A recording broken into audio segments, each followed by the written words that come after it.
I'm like, Junior, what? He said, I done killed them.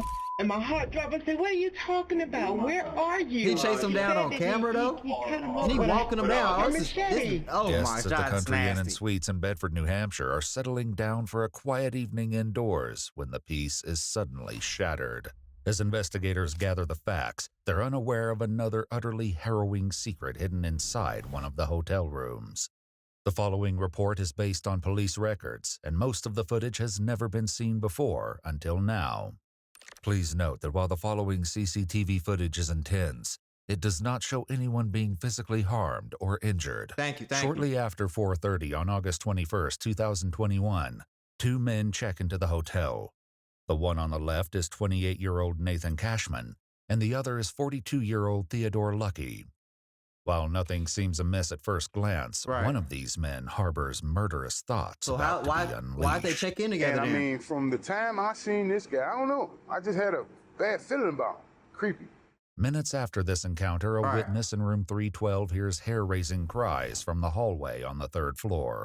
It sounded like a man screaming at the top of his voice, help me, and several times, 3 or 4 times. And then I heard somebody, it sounded like footsteps following him, behind him. And then I heard silence, but I heard like banging, like somebody was hitting the walls on the hallway a couple times. Then it was silent. And this is all things that you heard?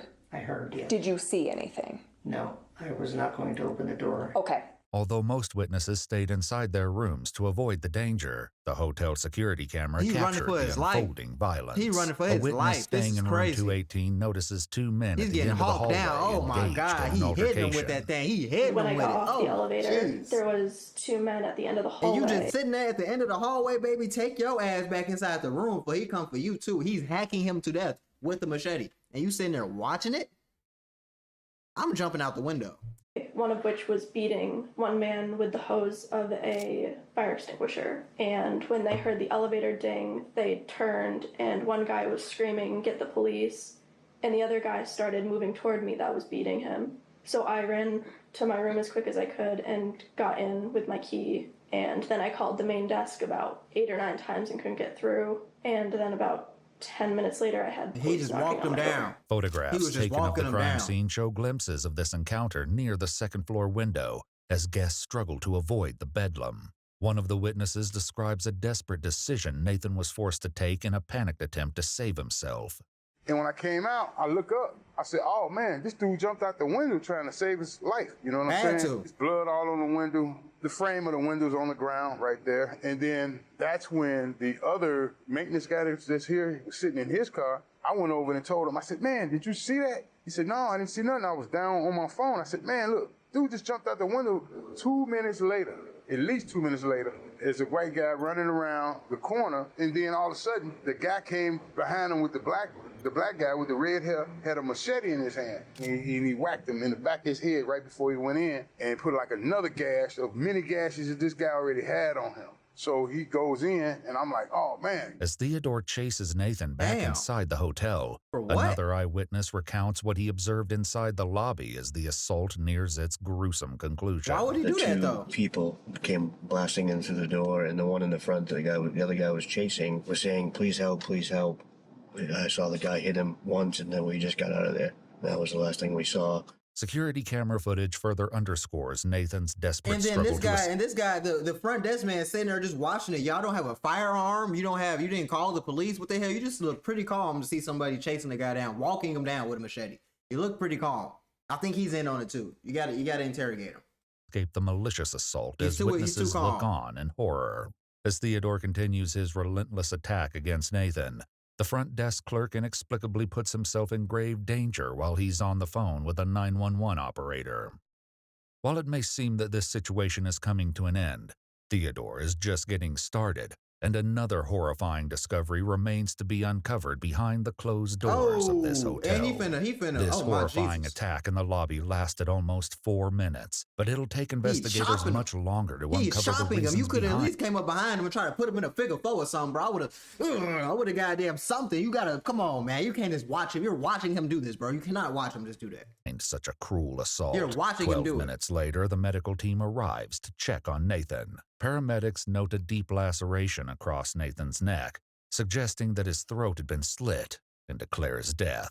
Unsurprisingly, a medical examiner will later note in the autopsy report that Nathan died from multiple chop wounds of the head, neck, and body. As Theodore flees the crime scene, officers are unaware that they're about to receive a lead from an unlikely location over 250 miles away. What's going on? My wife just got a call from her son. Okay. He just killed somebody in New Hampshire. Okay, he just got out of prison, apparently, and it's been back and forth down here. She come home, she's all upset. I'm watching the game, me and my cousin, she blew my high. She tells me, Junior just killed someone. Where the hell is Junior at? He's in New Hampshire. I talked to him on the phone. Sure it was him? I'm positive it was him, okay? And he's telling me, Dad, I understand, and I'm talking to him, telling him what not to do. Hey, I understand what's going on. He'll get killed tonight, okay? Because they're looking for him. More officers from the Asbury Park Police Department in New Jersey arrive on the scene, and Theodore's mother, Vivian Brown, relays vital information. I got a phone call from my son. He was hysterical. He was cussing, and my son don't cuss around me. He's like, Mom, you was f***ing right. You was f***ing right. I'm like, Junior, what? He said, I done killed the mother. And my heart dropped. I said, what are you talking about? Where are you? He said that he cut him up with a machete at some hotel or somewhere. And I was like, where are you? Where are you? He said, I'm in New Hampshire. I don't know where I'm at. I said, well, whose car are you driving? I don't know. Mom, I'm lost. I don't know. I'm just going to tell you. I'll just tell you that I love you. I'm saying goodbye to you. I'm going away for the rest of my life. I don't give a damn. He's dead. I'm covered in blood. I don't know. Yeah. As New Jersey officers dispatch this information to the New Hampshire State Police, Vivian shares more about Theodore. He just got out of prison Mother's Day weekend, May the 7th. Have you ever acted out like this before? That's why he was in prison the last time. According to online reports, Theodore was convicted of sexually assaulting a 13-year-old minor in 2004, and he should have never got out of jail in the first place. You got convicted of doing some stuff like this. You were never supposed to see the light of day again. What the hell is wrong with the system? He was supposed to get street justice in the prison. This is disgusting. In 2012, he pled guilty to 2 counts of kidnapping and served a portion of his sentence in the Northern New Hampshire Correctional Facility, where he met Nathan. Do you know anyone by a Nate or a Nathan? He just got out of prison, too. Okay. Evidently, they were lovers in prison. Shocked by what their son has just admitted to doing, Vivian has reached her emotional limit with Theodore. I understand. I'm not. Honey, as long as he's alive, that's all that matters. Okay? When he took that boy's life, he should have took his right along with it. That's the way I feel about it. You don't go around here killing nobody. I don't care what they do to you. You don't take nobody's life. I understand that. You don't do that. I just don't want him to die for being stupid.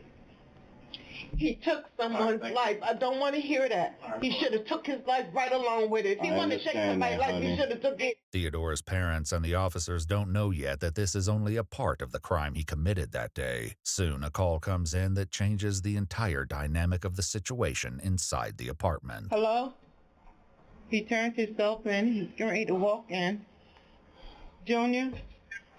Yes, Mom. Why, baby? Why? I love you, Mom. I love you too. Where you at? What police station you at? What police station is this? Bedford. Yeah.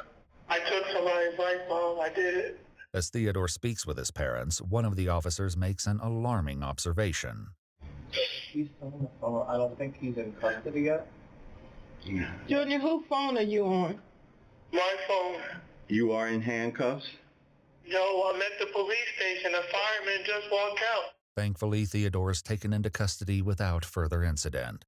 As detectives escort him into an interrogation room and read him his Miranda rights, they will soon confront him about yet another bone-chilling discovery made at the hotel. Nathan was my boyfriend. Okay. All right. How long have you guys been dating? Over 3 years. Why the hell is he not in handcuffs? He just brutally murdered somebody with a machete and you don't have him in handcuffs? You guys are insane. Okay. He's definitely gone. You tell me that. You get that information from me and I'll tell you anything you want to know. I'm telling you the information that I have is that he's deceased. What happened tonight that kind of caused this? I was hurt. Yeah. He got out of prison a few weeks ago.